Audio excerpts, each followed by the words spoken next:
Shalom Bapak Ibu, Saudara kasih dalam Tuhan Yesus, puji Tuhan. Kembali kita siap untuk beristirahat setelah melakukan berbagai macam aktivitas hari ini, hari Kamis 6 Juni 2024.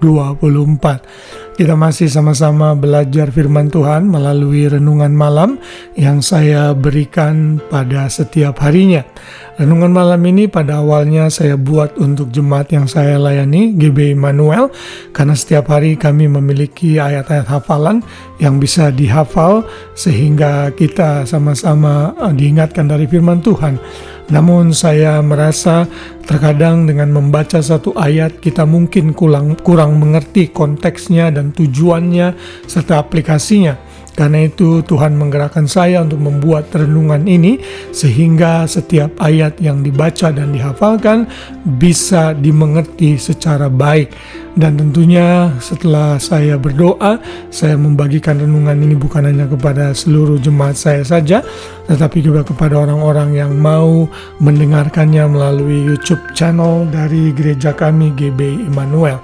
Dan kalau saudara belum subscribe kepada channel kami, silakan untuk subscribe dan bagikan renungan malam ini kepada sebanyak mungkin orang. Dan bulan ini kita masih belajar dari tokoh-tokoh iman, di mana kita bisa belajar dari mereka di Alkitab. Nah, hari ini kita belajar dari tokoh Ishak yang saya beri judul Iman yang Memandang ke Depan.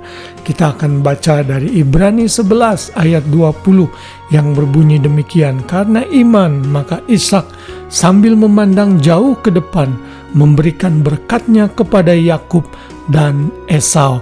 Tentunya ayat ini diambil dari bagian ayat yang ditulis dalam Kejadian 27 ayat 27 sampai 40.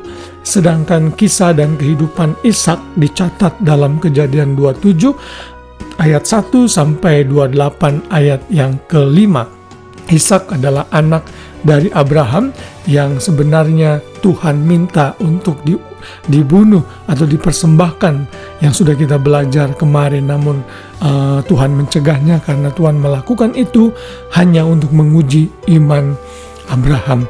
Dan kita tahu iman Abraham ini dilanjutkan kepada Ishak anaknya, sehingga Ishak pun di dalam Ibrani 11 dimasukkan sebagai tokoh atau pahlawan iman. Dan kita melihat melalui ayat ini, Ishak memandang jauh ke depan. Artinya dia mempersiapkan untuk anak-anaknya berkat yang akan ia berikan. Lalu akhirnya Ishak memberkati Yakub dan Esau. Sekalipun kita tahu kisah di kitab Kejadian menyatakan bahwa Yakub diberkati sebagai anak sulung karena menipu kakaknya Esau. Kita tahu ceritanya, akhirnya Yakublah yang menerima berkat kesulungan. Tentunya trik ini Tuhan tidak kehendaki. Tuhan tetap akan memberkati Yakub sebagai orang pilihan untuk melanjutkan generasi keturunan Israel, namun bukan dengan cara seperti ini. Namun dalam providensi Tuhan, Tuhan bisa memakai kebobrokan hati manusia, kelemahan hati manusia untuk menggenapi rencananya. Jadi kita harus membedakan hal ini, sehingga apa yang Yakub lakukan kita tidak boleh berkata itu benar, itu salah, namun Tuhan menggunakan kesalahan itu untuk satu tujuan yang lebih besar dalam rencananya, dan Tuhanlah yang maha tahu akan hal ini.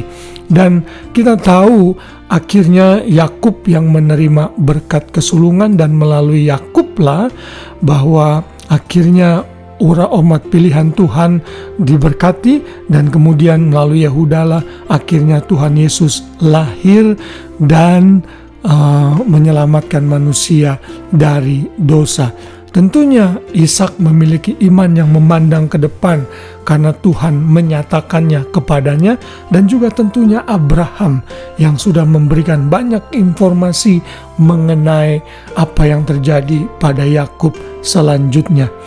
Ya, di sini kalau sudah nanti masuk ke dalam kitab Kejadian 27, Ishak memberkati Yakub dengan luar biasa. Dalam ayat 28 dikatakan, Allah akan memberikan kepadamu embun yang dari langit dan tanah-tanah gemuk di bumi dan gandum serta anggur berlimpah-limpah. bangsa-bangsa akan takluk kepadamu, dan suku-suku bangsa akan sujud kepadamu. Jadilah tuan atas saudaramu, dan anak-anak ibumu akan sujud kepadamu. Siapa yang mengutuk engkau, terkutuklah ia, dan siapa yang memberkati engkau akan diberkatilah ia. Ini sama perkataan yang terakhir tadi dengan apa yang Tuhan katakan kepada Abraham. Kita tahu melalui Yakublah bangsa Israel berkembang sampai saat ini. Inilah iman yang memandang ke depan.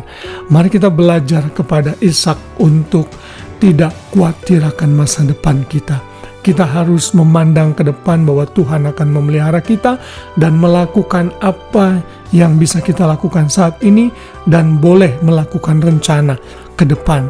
Sama seperti Ishak yang mempersiapkan Yakub untuk melanjutkan generasi keturunannya, demikian juga kita sebagai anak-anak Tuhan boleh melakukan perencanaan-perencanaan untuk ke depan.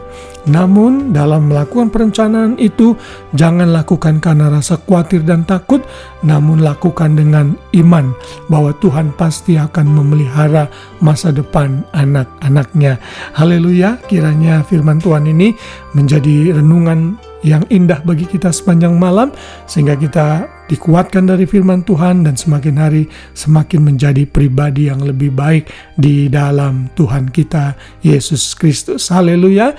Biar damai sejahtera Kristus memerintah hati kita sehingga kita bisa tidur dengan nyenyak di sepanjang malam, dan besok pagi kita bangun dengan tubuh jiwa raga yang sehat dengan rahmat Tuhan yang baru setiap hari. Tuhan memberkati kita semua. Shalom.